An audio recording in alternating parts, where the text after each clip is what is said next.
Ladies and gentlemen, joining me on the line as he does every week on the show, and it's the first one of the year. Ladies and gentlemen, it is Mike Reyes from Cinemablend.com. What's going on, man? Yeah! Did I do it right? Yeah, you're in the ballpark. We were practicing our James Hetfield, before we came on today, but we've had... Oh, there we go. I was going to say, we've been on the phone for about a half hour at this point, so... Well, we're almost always on the phone for at least 15 minutes to a half an hour beforehand. That's just warm-up. That's just catching up between the two of us. Personally, I think it makes the show even better because by the time we get into all this, it's just the taps are open, everything's flowing. It's just... it's good. I will say this, like the warm-up chat we have every day or every time we do this, the amount of subjects that we jump to, one, it's amazing the sheer number, but the levels of funny, serious, looking at something from a different angle and so on and so forth, it's very interesting. Like you almost wish you could bottle that, put it out for a podcast, but... Yeah, I mean, that just comes from being friends, I would think, but it would be... It would kind of be interesting to see that as like a podcast if it's, I don't know, we might have to look into that. Yeah, maybe, who knows. Anyways, this week on the show, we've got a ton of different topics to cover. The big one movie-wise is Megan, which we're going to do that later in the show because there's going to be a little bit of time travel today because Mike we're recording this portion of the show on a Thursday. Coming up later on tonight, he'll be seeing Megan. So we'll do some of the news and some of that stuff first, and we'll get to Megan here in a little bit. But let's start with a couple different movie trailers and a TV series trailer came out that looks pretty amazing. I want to start with Renfield because it was so shockingly good. I agree. I like the Renfield trailer. My only reservation is, as being a fan of What We Do in the Shadows, the tone, the story, and even just the logo are very reminiscent of that show. Yeah. So I'm hoping I'm hoping this is just a case of the trailer, like just kind of digging into those similarities to lure people in. But other than that, Nicholas Hoult playing the latest version of Renfield, familiar to Count Dracula himself. And he obviously wants to get out of the game because he's kind of sick and tired and wants to live his own life. But Count Dracula won't let him, and when your Count Dracula is a deliciously over-the-top Nicolas Cage, how do you not want to see that? And just the way that they save him to the end of this trailer and what he does is fantastic. Yeah, and the little like vampirism, like when he invites him in, and you realize, oh crap. Yeah, like the moment he's like, oh sure, come on. He's like, wrong. The other part about it was I had no idea Nicolas Cage was in this, and I was shocked when I saw it. But the trailer is... that made me so... No. It was shocking, and yes, you're right. This looks like a lot of fun. It does look a little bit like in What We Do in the Shadows. In What We Do in the Shadows is more kind of like... This looks like more action movie type thing. Well, that's still What We Do in the Shadows to a certain extent, because this very much feels like they're playing the Guillermo card. Because Guillermo is like the downtrodden familiar that's like, I don't know if I want to keep doing this. Am I ever going to be a vampire? Or in Renfield's case, I think he just wants to be a normal person. But he also has that action hero side to him that comes out every now and then. Yeah. And I'm okay with that. It's just I hope it isn't too close to what We Do in the Shadows was doing with that, because it did it so well and it's already done it. Yeah. And also, it just made me so happy listening to you watch this trailer. And then all of a sudden you're like, what? That's Nick Cage? And I was like, I didn't know he didn't know that, but I'm excited to hear I was excited to hear your enthusiasm. Yeah, I had no idea. And no, I think I'm trying to figure out the best way to say it. Like, Shadows is more kind of like just bumblefuck around stories. Oh, like we've got to get ready for a party or, something like that.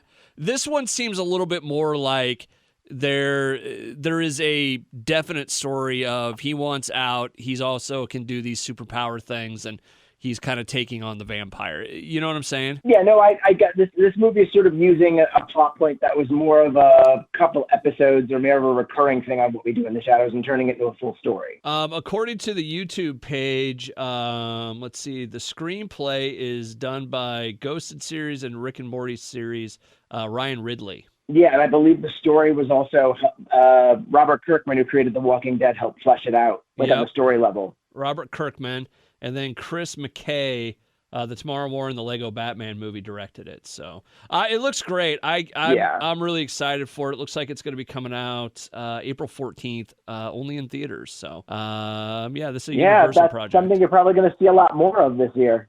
I'm okay with that. I know we kind of talked about the streaming versus going to the theaters. Would I love that if this was streaming? Yeah, but would I go see this in the theater? Yeah. So. Well, the streaming windows are shrinking anyway, so it's not going to be too long before it goes out that way.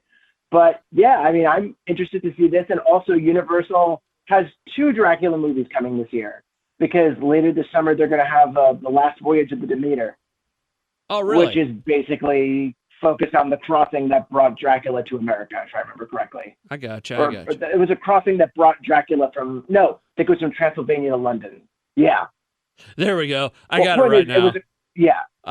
Mike Reyes from Cinemablend. Yeah. Oh, go ahead. Yeah. Go ahead. Yeah. What? Huh? Yeah.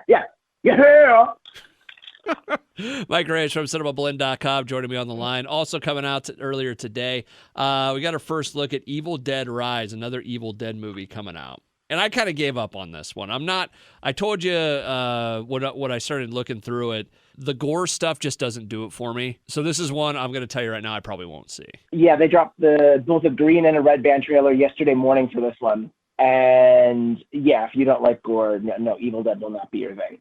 No, Evil Dead Rise is in that wheelhouse, and it's got the cheese grater and the scalpings to prove it. Yeah, and it looked like a tattoo needle to the eye at one point. Close to the eye. We don't know if it lands yet or not. And that's the exciting part, because I love how this looks. I am excited for this. Is this a take of, is this like a new one, or is this like a sequel to the one that came out a couple years ago? So here's the thing. I don't know if they've specifically defined it, because of the fact that even with the 2013 Evil Dead with Cynthia Alvarez directed it, Jane Levy was the lead, which, by the way, that was awesome. But at the end of that movie, you have that post-credit flash of Bruce Campbell saying groovy. I was like, okay, is there a multiverse going on here? Is this the same world? How is this all connected? That still has not been defined. And I'm okay with that, but at the same time, I wouldn't mind if somehow this led to Ash and Mia from the Evil Dead 2013 joining up with Beth from this new movie to maybe face off against a huge threat. All right, so take this for what it's worth. This is on the Wikipedia page. The film's development was preceded by scrap plans for a sequel to Evil Dead 2013 and Army of Darkness 1992. That would have led to a crossover. So yeah, I remember hearing that too. And then Bruce Campbell retired from the role, save for voice acting gigs and video game appearances, which that's fine. The dude has done Ash for so long. He had that Ash versus Evil Dead show. You can only do chainsaw wielding and killing deadites for so long that you want to pass the torch on to someone else. And the day before they dropped the trailer, they put up a short video that had a clip of it, but it had an introduction from Bruce Campbell, and he was talking the movie up. And you could just hear that the dude was excited. Even though he's not starring in Evil Dead anymore, he's a producer on this stuff with Sam Raimi, who created it. And they're such good friends. He's just really jazzed that this is continuing. And I like that. There you go. Mike Reyes from Cinemablend.com on the line with me right now. The other trailer we kind of stumbled across, Poker Face, which isn't a movie. It's going to be a series it's on Peacock, right? Yes. Oh, so ladies and gentlemen, dear listeners, if you like Knives Out, if you like Rian Johnson, if you like Natasha Lyonne, all 3 of those things are mixed together in this series, because it is a case of the week, celebrity guest star filled series where Natasha Lyonne plays a human lie detector / poker ace. And she is solving crimes in various places that she stops. And there's plenty of, when you watch the trailer yourself, there's plenty of, celebrity firepower. You got Ron Perlman. Joseph Gordon-Levitt, of course, is in there because he's a Rian Johnson best friend. He's in everything of his, along with Noah Segan. Who else is in Benjamin Brody. There's Adrian Brody. There's a lot of really big surprises in this trailer. And Natasha Lyonne, I swear this idea came from the fact that the internet wanted her to be the new Columbo. It was a while ago. There was this whole meme and this whole thing where everyone's like, they should reboot Columbo and make Natasha Lyonne the character. Why? And Ryan Johnson must have just, because of, I think it's because of just her voice, her delivery. Like, she kind of has that Peter Falk, like, yeah, just one more question. It's not too far from, I'd like to ask you another question. I get you. That's the best Natasha Lyonne I could do right now. But yeah, she has the attitude to be another quirky detective that Ryan Johnson writes. And I think you said this when we were watching the trailer. It would be kind of cool if, she just happens to maybe run across one Benoit Blanc for an episode. I'm not going to lie. That would be a Knives Out movie. I mean, because it's same folks. It's Ryan Johnson. Yeah, it is. But there may be some differences to this show we don't see yet that sort of separate those universes with a firm line that says, like, okay, you can do this in a Benoit Blanc mystery. You can do this in a Charlie Case mystery. It also might be one of those things where that would be a really fun odd couple. Oh yeah, that's one of the. I think that's one of the concepts people are really latching onto now that they hope will be in Knives Out 3, like another detective that's just giving him a run for his money. And I know one of the concepts some people are putting out is have Rachel Weisz, Daniel Craig's wife, also one of the stars of the Mummy movies, play like the opposite detective and have them butting heads against each other. I'd be okay Which with that. to me sold. I'll watch Rachel Weisz in anything. By the way, I with Knives Out, Glass Onion, we finally saw it this past week. I don't think we talked about. I loved it. I really did. It was a little bit different than the first one, which we talked about this when we were just on the phone earlier this week, right? I think so. I don't think we talked about it not on the show. Not on the show. Yeah. But I don't anyways, think so. No, I loved it. It's great. He played Benoit LeBlanc, or however you say it. He's a great character. Daniel Craig plays him really well. I said it before. I don't know if I've said it on the air, but I'm going to say it again. I think I might like Daniel Craig more as Benoit Blanc because while I loved him as James Bond, and he did a fantastic job with that, I love that this is his character and Ryan Johnson's. And the expectations are lifted off the man's shoulders. And clearly through 2 movies, he's done fantastic things with this character. Like I recently wrote up a story about how Ryan Johnson was discussing developing Benoit Blanc, and originally he's like, I put all these quirks and all these eccentricities in because he was really gunning for, I want this to be like a Sherlock Holmes or a Hercule Poirot. But then he's like, you know what? That's screwing me up. I'm just going to write his character close to his function in the story. I'm not going to amp up all this other stuff. Whoever plays it will be able to help me work all that out. Like the most he put into the script was a light Southern drawl. And that was it. It's so great. And now Benoit Blanc has a husband. Oh, that's right. I forgot about that. Are you in the bathtub again? I love that appearance. I love that part for them. And that's another great concept that could happen is he takes his husband on a case and then he's like, I remember reading this one case. Oh, do you remember this case when you did this? And just like wonderful sort of nitpicking. And I just want more of an excuse to see those two together again. I just was looking up Benoit Blanc on, there's a Knives Out Wikipedia deal. Kentucky Fried Foghorn Leghorn Drawl. Yep, because that's Chris Evans' big insult towards the end of the film.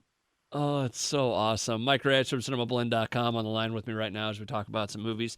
Otherwise, that kind of takes care of the trailers and all that. One of the big stories that came out this week, Jeremy Renner had a really, really nasty accident with a snowplow. Yeah, I think that took place over the weekend. And January 1st, I believe. We've been getting updates. Yeah, and we've been getting updates through the week that he was in stable but critical condition. He's awake. I think he recently had a hospital shower because he can move around a little bit.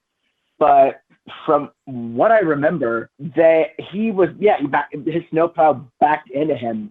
And I remember hearing the first reports about this whole thing. All anyone could think of was when Anton Yelchin passed.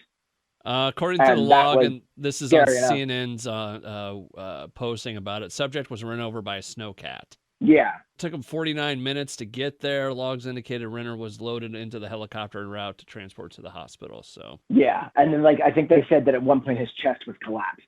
Ugh. Yeah. Yeah. I read that and I was just, oof. And, like, I'm glad that he's doing better. And obviously we'll have to wait and see what his recovery journey looks like. But I'm just thankful it didn't go the other way. Yeah. Because, again, like, you just keep thinking about how Anton Yelkin was pinned by his own Jeep.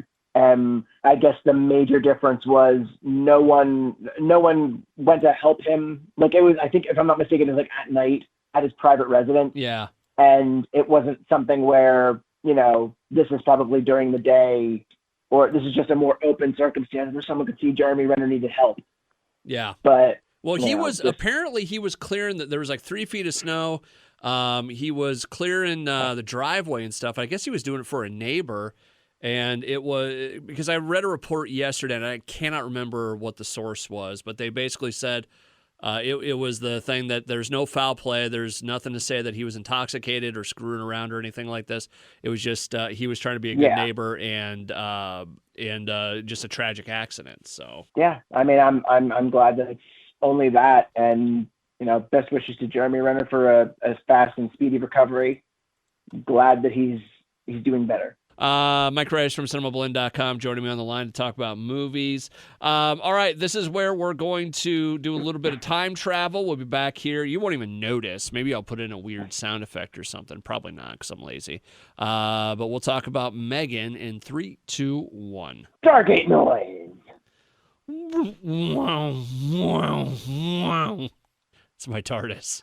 You should probably record like a high quality version of that to throw in there. Wow, wow, wow. Time travel completed.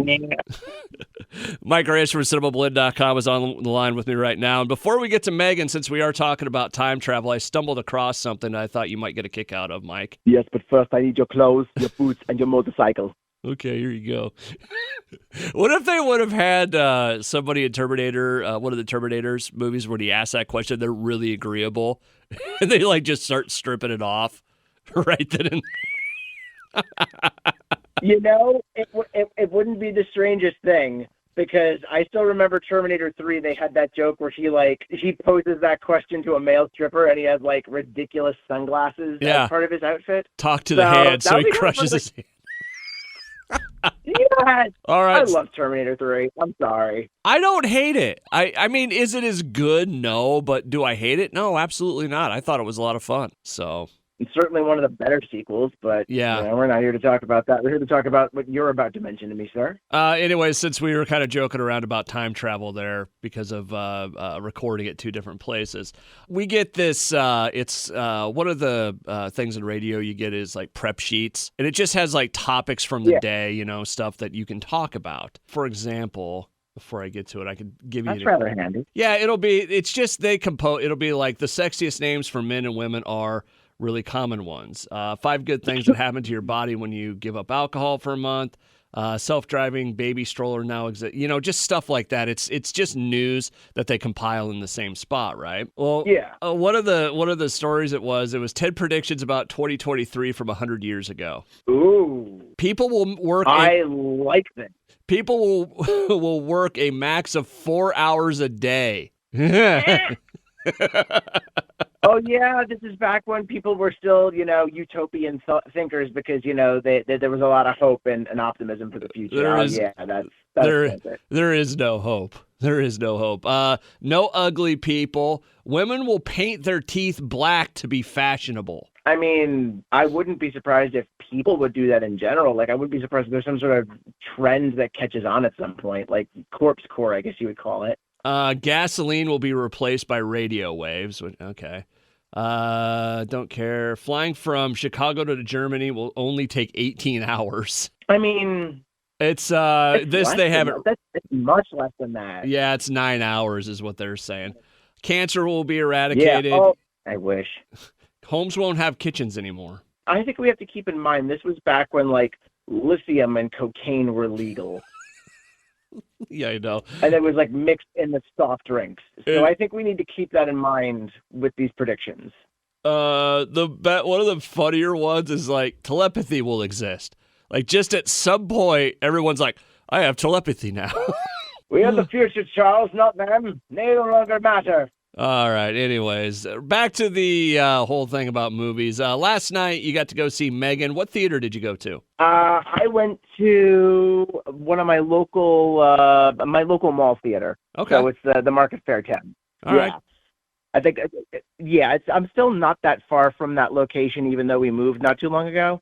But it's still, one of the standbys, even though we have this nice, huge 24 screener that's closer now, right over the border in Philly, in Pennsylvania. How is the popcorn at this place? It's okay. It's not, well, sometimes it's from the case, not so warm, but they've got the butter machine there. It's your standard multiplex. Well, it's a mini multiplex actually, because it's only a 10 screener, and it's in a mall, so most of the rooms top out at like 50 to 40 people. Oh wow! But the popcorn's okay. All right, let's get to Megan. What did you think of the tiny little android that the tiny little murder bot? She's not tiny, but she is definitely a murder bot, and I had so much fun with this. The very short version for everybody who may not know out there is a scientist, or no, a toy developer, I guess. Scientist, toy developer, programmer, played by Allison Williams, has her young niece in her custody because her sister and brother-in-law die in a freak accident. And she has this project that she's working on where it's a smart doll. And slowly this thing becomes a little more of a problem throughout the film. And this is a movie that knows we've seen that type of movie before. Yeah. And it does not try to play. It plays around with stuff enough that it feels exciting and fresh, but it's also very much in line with, a Child's Play or Ex Machina, I guess. It's just a good time.